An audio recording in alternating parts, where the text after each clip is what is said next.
εδώ και τα superfoods. Έχουμε πει ότι το κανάλι αυτό δεν πουλάει καλλιτικά, ούτε καταπιάνεται απλά και μόνο με αυτά. Είμαι η Άννα Μαρία Κυποπούλου, δόκτωρ χημικός. Εδώ γνωρίζουμε καλύτερα τις δραστικές ουσίες των καλλιντικών μας, τόσο τις παλιές καταξιωμένες, όσο και τις νεότερες, από τις οποίες νεότερες ξεχωρίζουμε τις πραγματικά καινοτόμες από αυτές που απλά γίνεται δώρος για μάρκετινγκ. Εξηγούμε την βιοχημική δράση τους μέσα από μια απλοποιημένη και κατανοητή οπτική, θεωρώ. Διορθώνουμε τυχόν λάθη που κάνουμε στο skincare και όχι μόνο στο skincare. Και προτείνουμε τακτικές ώστε να έχουμε μια επιτυχημένη και αποτελεσματική εφαρμογή των καλλιντικών μας.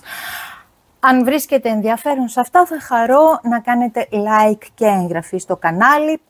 Στο θέμα μας τώρα, λοιπόν παιδιά, κακά τα ψέματα, στην εποχή του junk food η σημαντικότερη πρακτική που περνάει ξεκάθαρα από το χέρι μας, έτσι, και υποστηρίζει την ενέργεια και την υγεία όχι μόνο του δέρματος μας, αλλά συνολικά του οργανισμού μας, είναι το τι τρώμε.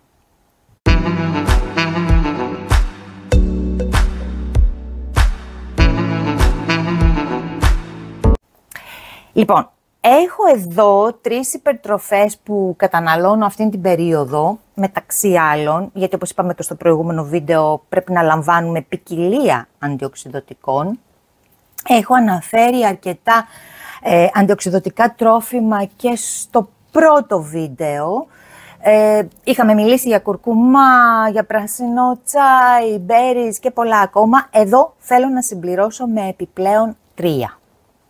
Πρώτον, η γύρι, η γνωστή τροφή των μελισσών, η οποία γύρι διαθέτει ένα εντυπωσιακότατο θρεπτικό προφίλ, έχει αναλυθεί εργαστηριακά και έδειξε περιεκτικότητα σε πάνω από 250 βιολογικά δραστικές ουσίες, πρωτεΐνες, αμινοξέα, υδατάνθρακες, λιπίδια αλλά και ελεύθερα λιπαρά οξέα, βιταμίνες, ιχνοστοιχεία, πλήθος αντιοξυδοτικών, φλαβονοειδή, καροτενοειδή, κοιτάξτε χρώμα, κουερσετίνη, γλουταθιόνη και πάρα πολύ ψηλή συγκέντρωση σεληνίου περιέχει η γύρι. Τρώγοντας γύρι ενισχύουμε το redox, δηλαδή τον αντιοξυδοτικό δείκτη των κυττάρων μας, με φυσικό επακόλουθο όλα τα αντιοξυδοτικά ωφέλη στην ομαλή λειτουργία του οργανισμού και την συνολική ενίσχυση της υγείας μας. Δεύτερο αντιοξυδοτικό, το μαύρο σκόρδο. Δεν ξέρω αν το γνωρίζετε. Το μαύρο σκόρδο είναι ένα superfood που προσωπικά το ανακάλυψα πολύ πρόσφατα. Το λευκό μας σκόρδο είναι έτσι κι αλλιώς πασίγνωστο για τα ωφέλη του, αλλά επίσης είναι καυτερό, μυρίζει έντονα και δυσάρεστα και πέφτει και βαρύ στο στομάχι. Οπότε καταναλώνεται δύσκολα και περιορισμένα. Υπάρχουν άνθρωποι που δεν μπορούν να φάνε καθόλου σκόρδο. Εγώ πάλι από μικρή τρελαίνομαι για βαριά ψωμένια σκορδαλιά. Anyway, πρόκειται για ολόκληρα ομά σκόρδα τα οποία έχουν περάσει αποζύμωση. Έχουν οριμάσει σε συγκεκριμένους χώρους, με ελεγχόμενες συνθήκες θερμοκρασίας και υγρασίας. Η αντίδραση Maillard είναι η γνωστή αντίδραση που λαμβάνει η χώρα στην ορίμανσή τους. Τώρα, με το πέρασμα του χρόνου, οι σκελίδες στο εσωτερικό τους αποκτούν αυτό το χαρακτηριστικό μαύρο χρώμα του έβαινου.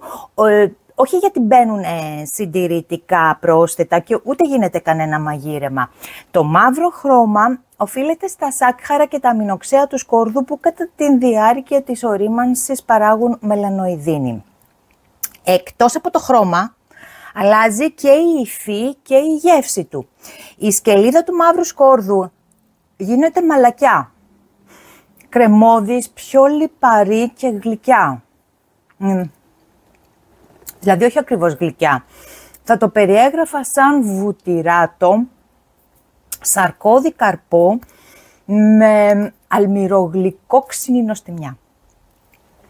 Διατηρεί ένα πολύ ελαφρύ άρωμα σκόρδου, αλλά πιο ενδιαφέρον και πιο εμπλουτισμένο, γιατί ταυτόχρονα αναδύονται τόνοι καφέ, πετιμεζιού, πιπερόριζας.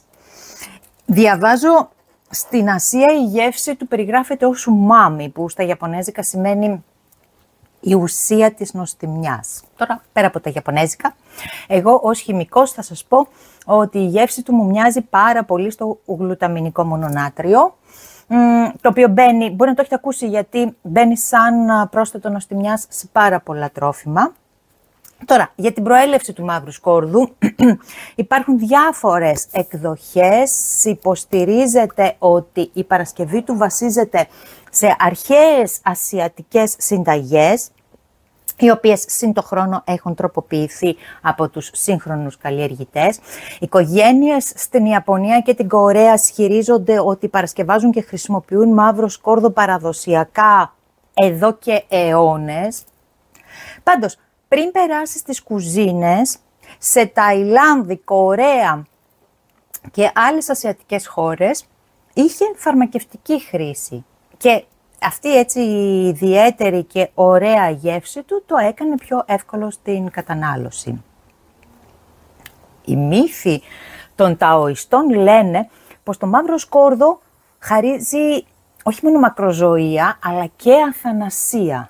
Λοιπόν, πέρα από τα ταοιστικά, εγώ θα σας προσγειώσω, το μαύρο σκόρδο έχει αναλυθεί, έχει πάρα πολλές ευεργετικές ιδιότητες, έχει διπλάσια αντιοξυδωτική δράση από το λευκό σκόρδο, υψηλότερη συγκέντρωση αλυσίνης και αλικιστεϊνής, 4 φορές υψηλότερες συγκεντρώσεις καλίου, νατρίου, μαγνησίου, ασβεστίου και υδατοδιαλυτών αμινοξέων, και όλα αυτά σε μια νοστιμιά, έτσι.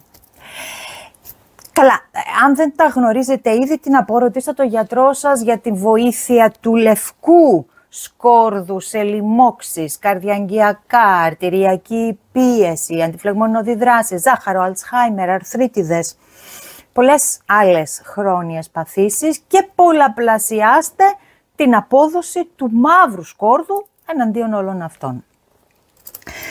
Λοιπόν, κλείνοντας την αναφορά στο μαύρο σκόρδο, σε περίπτωση που σκεφτείτε να το φτιάξετε μόνοι σας στο σπίτι, να πω ότι απαιτούνται πολύ αυστηρές συνθήκες θερμοκρασίας, υγρασίας και φωτός βέβαια, οι οποίες μάλιστα τροποποιούνται στο μεγάλο χρονικό διάστημα που χρειάζεται για να ολοκληρωθεί η ζύμωση. Επειδή αναφέρθηκα πριν στην αντίδραση Maillard, δεν είναι απλή η ζύμωση, όπως όταν φτιάχνουμε, ας πούμε, το τουρσί ή το ζυμωμένο ριζόνερο, που το είχαμε δείξει σε παλιότερο βίντεο πώς μπορούμε να το φτιάξουμε μόνοι μας στο σπίτι. Δεν είναι εύκολο να φτιαχτεί το μαύρο σκόρδο, είναι πολύ πιθανό να καταλήξετε μόνοι σας με σάπιο σκόρδο.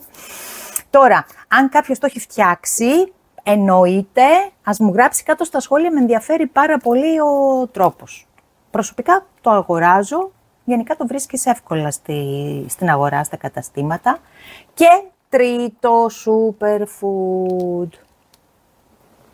Κοιτάξτε χρώμα, το αγουρέλαιο, δηλαδή το ελαιόλαδο που παράγεται από τον άγουρο καρπό της ελιάς. Οι αρχαίοι Έλληνες το ονόμαζαν ομοτριβές, δεν το χρησιμοποιούσαν μόνο στο φαγητό τους, αλλά και για φαρμακευτικούς σκοπούς. Και εδώ ο Ιπποκράτης το θεωρούσε ευεργετικό για περισσότερες από 60 ασθένειες. Το ελαιόλαδο, που εντάξει είναι ο βασιλιάς των βρώσιμων ελαίων, είναι έτσι κι αλλιώς αντιοξυδωτική τροφή, ωστόσο το αγουρέλαιο έχει πολλαπλάσιο ρέντοξ, με υψηλότερη συγκέντρωση τοκοφερολών, κυρίως της αλφα-τοκοφερόλης, που είναι η βιταμίνη ε, πολυφενολών και πλήθος ακόμη αντιοξυδωτικών στοιχείων. Δεν μαγειρεύεται, τρώγεται ομό, σε σαλάτες, τάκους κτλ. Έχει μία χαρακτηριστική πικράδα και έτσι όταν το καταπίνεις δημιουργεί ένα ελαφρύ κάψιμο στο φάρυγγα. Αυτά τα χαρακτηριστικά του οφείλονται στις πολύ ψηλές συγκεντρώσεις των αντιοξυδωτικών του, Τώρα μην αναλύσουμε εδώ πέρα τις υπόλοιπες ευεργετικές ιδιότητες του αγουρέλαιου, πέρα από την αντιοξυδοτική, αντιφλεγμονώδη δράση του για χολυστερίνη, διαβήτη, καρδιοπάθεια, σηκώτη κλπ. Ρωτήστε και για αυτό το γιατρό σας. Αν ψάχνετε να αγοράσετε first class olive oil, όπως ονομάζουν οι Ευρωπαίοι το αγουρέλαιο, μπορώ να σας συστήσω τον παραγωγό που το προμηθεύομαι εγώ, εξαιρετικό παιδί που παράγει εξαιρετικό ελαιόλαδο διαφόρων τύπων. Τώρα, για να μην τα μπλέξουμε με τα καλλυντικά, το ελαιόλαδο το τρώμε, δεν το βάζουμε στο πρόσωπο.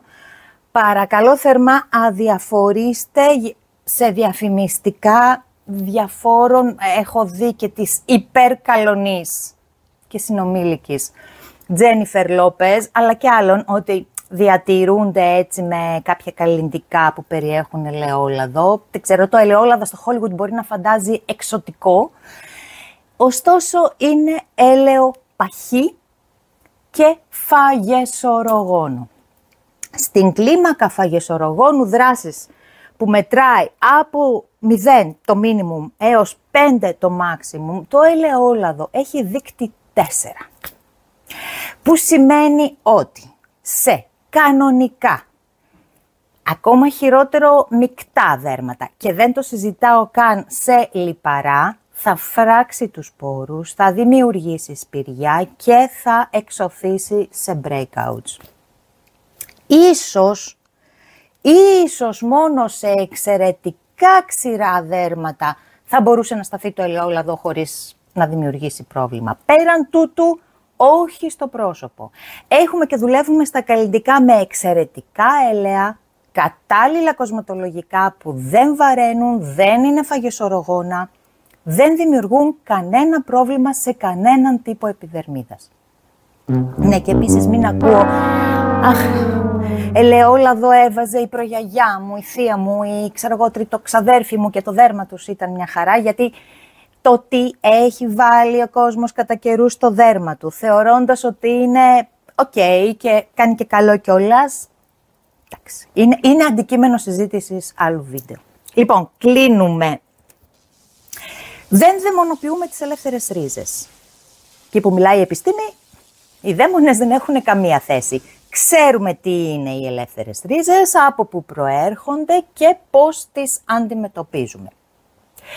Ο συνδυασμός αντιοξυδοτικών μαζί με το αντιλιακό μας αποτελεί την πανίσχυρη πανοπλία της επιδερμίδας μας. Επενδύουμε γενικά στα αντιοξυδοτικά, γιατί έτσι επενδύουμε σε υγιή κύτταρα. Τα αντιοξυδοτικά δεν τα τσιμπουνευόμαστε, τα τρώμε, τα πίνουμε, τα συμπεριλαμβάνουμε στα περισσότερα καλλυντικά προϊόντα μας πρωί βράδυ. Και θα συμπλήρωνα επίσης, σκεφτόμαστε, μιλάμε και συμπεριφερόμαστε στους γύρω μας με αντιοξυδοτικό τρόπο. Άλλη μεγάλη κουβέντα αυτή. Πολλά αντιοξυδοτικά, φιλιά. Τα λέμε σύντομα.